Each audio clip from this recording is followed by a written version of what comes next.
Yeah. David is great, man. I mean, he's been great to work with on this.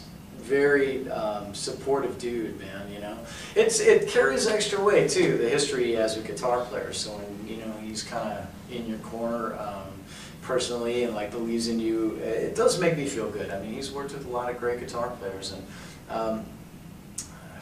Yeah, that be yourself. Telling me about working with Jimmy Page and Richie Blackmore and stuff like this. So I mean, this stuff like that a guy like me can very much appreciate. Good time with the whole experience of playing with these guys. We all get along really well. We mesh musical mix of vibes. Everybody comes from their own place in this particular unit, but it's a great hybrid of guys like Tommy Aldridge and Rhett Beach who have been with David a long time and worked with them.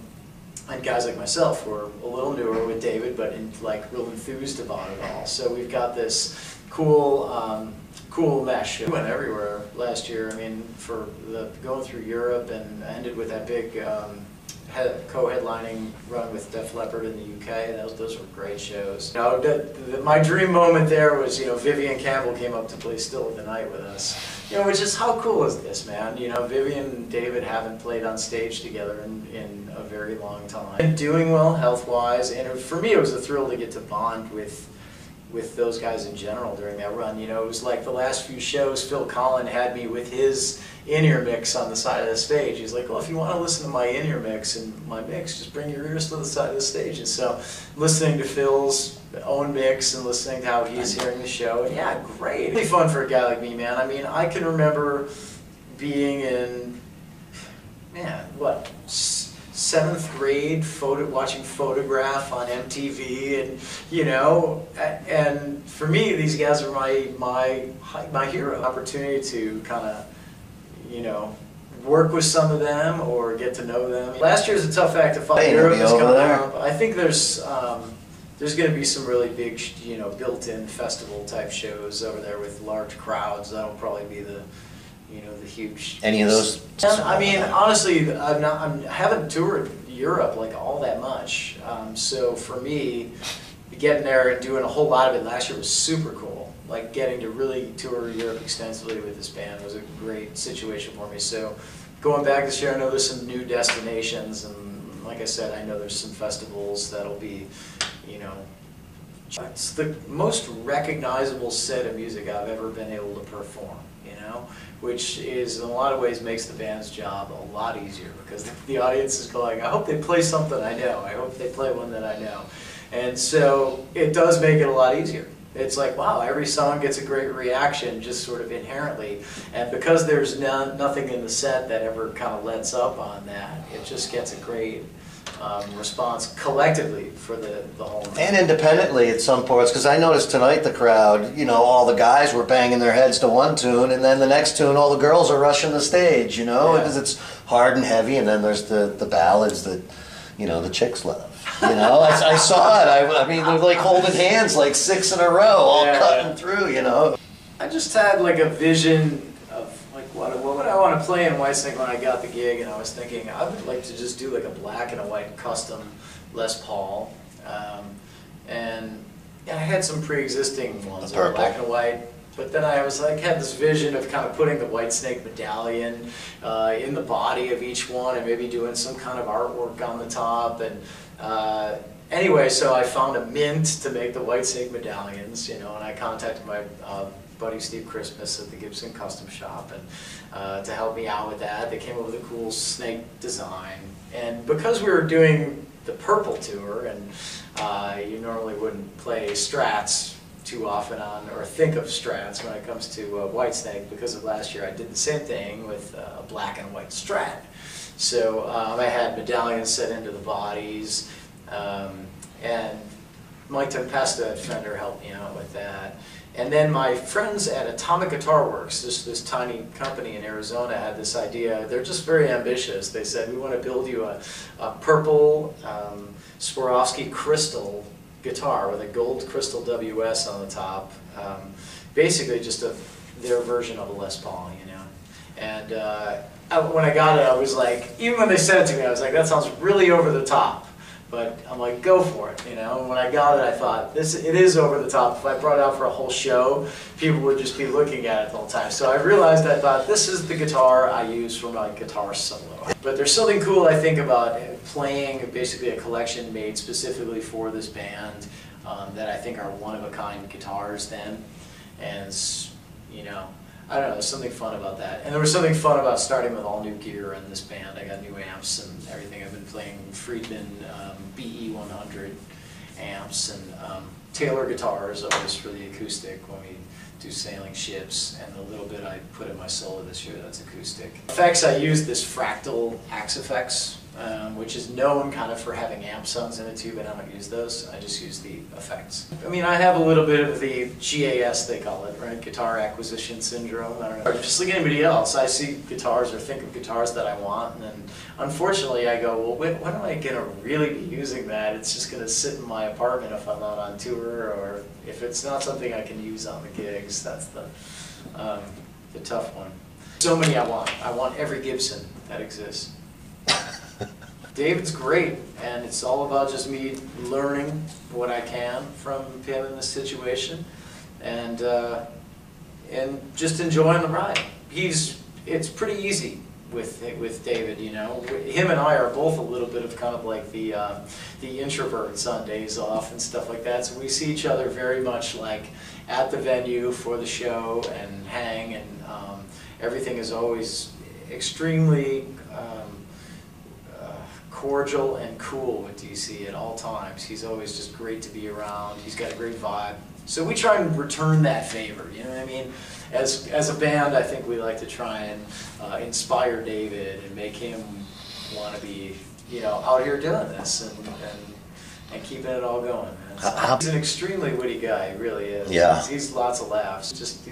Yeah, I mean, he's been great, man. He really has. It's been great to work for him and work with him, and hopefully we can keep it going, you know. Say the Iron Maiden Peace of Mind, because that's the first show I ever went to.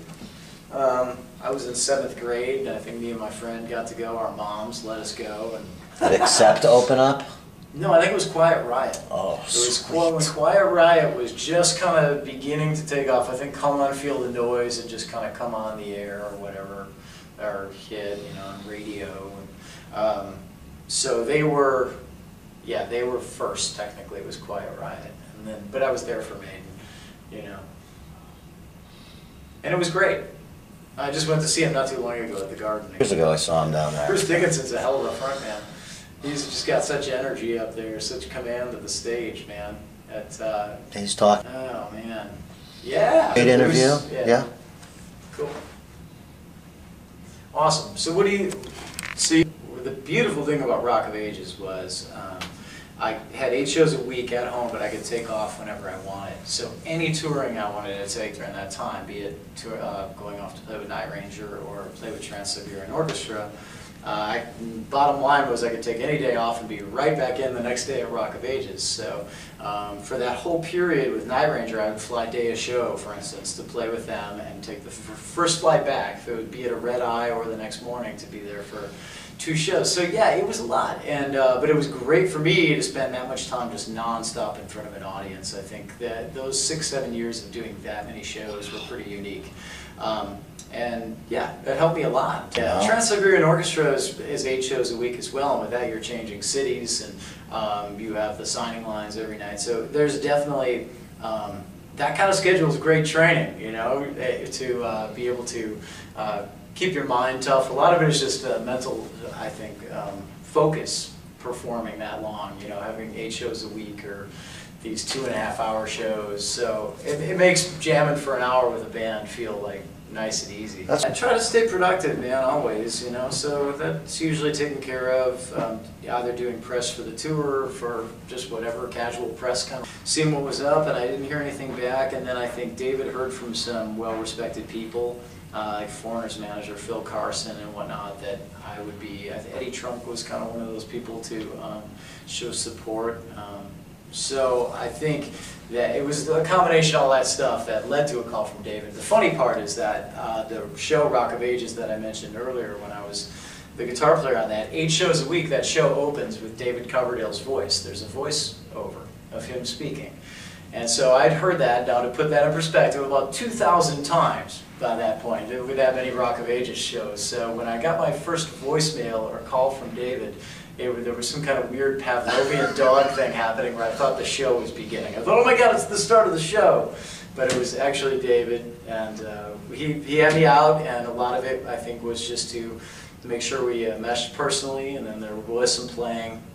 Jammed on some pre-production for the Purple album, and we sang a bit and ate dinner, and I was offered the job. Him and Reb tonight, when he was making fun of Reb.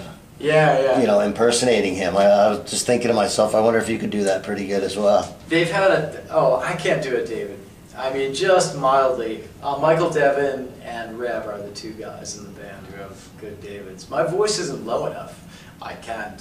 You know what I mean? I don't have that little register. David is great, man. I mean, he's been great to work with on this. Very supportive dude, man. You know, it carries extra weight too. The history he has with guitar players. So when he's kind of in your corner personally and like believes in you, it does make me feel good. I mean, he's worked with a lot of great guitar players, and I think you get through it. It's some of the circumstances that I did my first shows under, like with Night Ranger. I had a couple weeks to learn their set, maybe not even, I think 10 days. But they gave me, it was a lot of new material, and some of the stuff had been rewritten for the live versions, and I basically had to do my first gig with them on no rehearsal and a very limited sound check, and have that much material. It was like going right out on stage with them, having never rehearsed, and only a slight sound check, and doing a gig with them. So it was like my audition for Night Ranger was basically a gig. Live. It was like, let's go play a show. That's the way crowd it works reaction. in today's day and age. You're either a guy filling in or you're auditioning, whatever, but that's the way it works. So that was like that, and filling in for Mick and Foreigner was totally like that. I had one day, man, because Mick had gotten ill at Jones Beach in New York, and I think the next day I was planning to play Rock of Ages at home and then fly to Virginia Beach day a show the following day. So that day off at home became, me talking to Jeff Pilson and him saying, "You're on tomorrow, man, with us." And you're going, "Get me a board tape now, I gotta learn it." And, I mean, people think absolutely. of hits as Lady Gaga or whatever, but like very, songs that did probably commercially the best in Whitesnake's history is what we're playing, and it's fantastic. It's great riffs, and it's great solos, and there's no limits on it. Like, David wants you to do your thing and put on a great show and everything like that. There's no there's not a lot of gigs. You can do a lot of the showmanship stuff that I get to do on this, which is fun for me too, man. I like to get up on stage, and I've always kind of been a high energy guy on stage, so I like being able to do that with Whitesnake too. David just doesn't limit you at all. That's what I mean about it. He's really supportive. Like, he lifts players up, I mean, there's not many gigs where you get your own solo in a show and say, the stage is yours for a few minutes now to just play. That kind of thing is. And be encouraged to be yourself. Exactly. Yeah. And be encouraged to be yourself. So yeah, man, I'm having a good time with the whole experience of playing with these guys. We all get along really well, and we mesh musically. Iron Maiden, Peace of Mind, because that's the first show I ever went to. I was in 7th grade, and I think me and my friend got to go. Our moms let us go. Oh, it was when Quiet Riot was just kind of beginning to take off. I think Come On Feel the Noise had just kind of come on the air or whatever, or hit, on radio. So they were first, technically. It was Quiet Riot, but I was there for Maiden, and it was great. I just went to see him not too long ago at the Garden again. Yeah, I saw him down there. Bruce Dickinson's a hell of a front man. He's just got such energy up there, such command of the stage, man. He's phenomenal. No, he's great, man.